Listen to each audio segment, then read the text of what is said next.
আসসালামু আলাইকুম গাইস। কেমন আছেন সবাই? আশা করি ভালো আছেন। আপনাদের দয়ায় আমরাও ভালো আছি। তো আজকে প্রচুর শীত। শীতের সময় মুড়ি মাখা খাবে।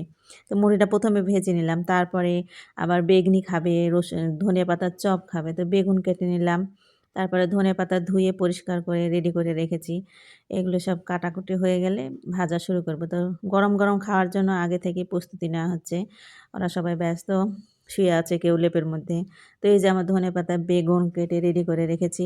এদিকে বেসন ঠিক করে রেখেছি। বেসনগুলো সব মশলা-টশলা দিয়ে রেডি করে রাখা হয়েছে।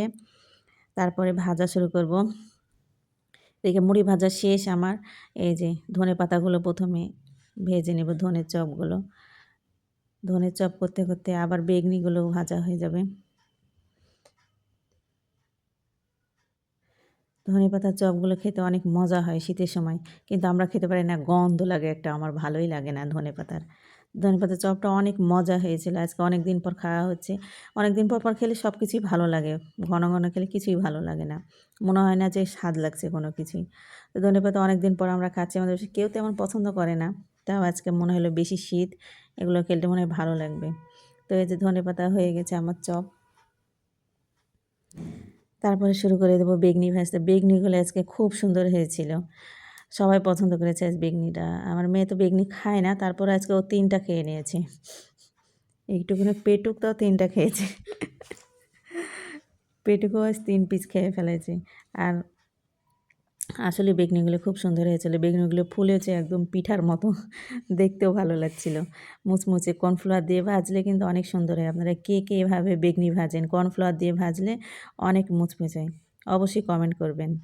কে কীভাবে বেগনি ভাজেন? তা আমার বেগনিগুলো দেখেন কত সুন্দর হয়েছে। অনেক সুন্দর হয়েছে। গোল, গোল বেগুনি।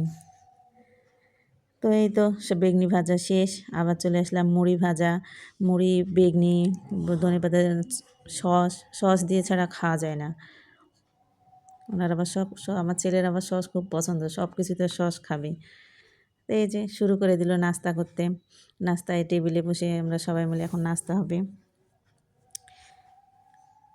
এই যে আমার মেয়ে নাচতেছে। আপনাদের ভাইয়া বসে আছে, খাচ্ছে, উনি খুব মজা করে খাচ্ছে মুড়ি। এই তো আমার ছেলেও আবার ভিডিওতে আসতে চায় না। ওরা আবার খুব লজ্জা পায় ভিডিও। বলছে টানো আমার দিকে দেখাবা না। আর ও খুব ভিডিও ওরা দেখছে আর খাচ্ছে, ওরা দুজনে তিনজনে। আমি যে দেখাও, তোমাদের কি সমস্যা দেখাতে? এই তো উনি একবারে ভিডিও পেলেই হয়। দেখাতে খুব আগ্রহী। তো সবশেষে খাওয়া শেষ। এবার আমরা চা খাবো। আমরা বাড়িতে এক একজন এক এক রকম মগ খাই, মগে চা খাই। এই যে আমার একটা, কালোটা আমার ছেলের, এটাতে আমার শ্বশুর আছে, ওটা আমার মেয়ের, ওর বার্থডেতে গিফট পেয়েছে ওটা। তো ওটা তো ওই খায়। আপনার ভাইয়া। এই যে সবাই মিলে আমরা ৫ জন সদস্য।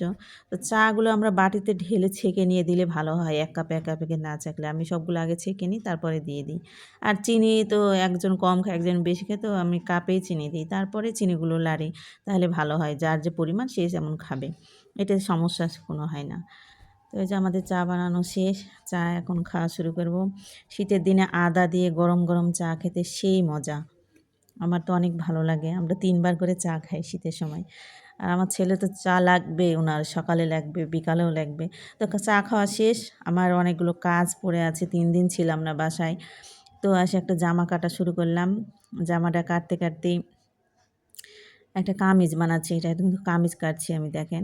কামিজটা দাগ দেওয়া হয়েছে, কিন্তু দাগটা অনেকটা বোঝা যাচ্ছে না। তো সুন্দর করে আমি কামিজটাকে কেটে নিলাম। আমার কেচিটা অনেক দিন থেকে ধার দেওয়া নাই, তো কাটছে না ভালো। তারপরে এই যে কাটা হয়ে গেছে আমার।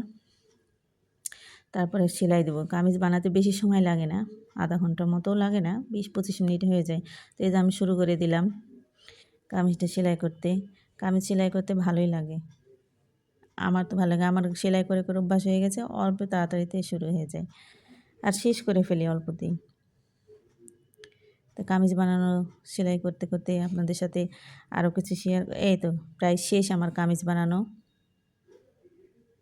কামিজের কর্নারটা ভালো করে না করা হলে কামিজ দেখতে ভালো হয় না। ওখানে ফিনিশিংটা সুন্দর দেখায় না। তো যে, যে সেলাই করা জানেন সে এই কর্নারটা দেখবেন কীভাবে আমি ঘোরালাম। এই যে আমার কামিজ বানানো শেষ।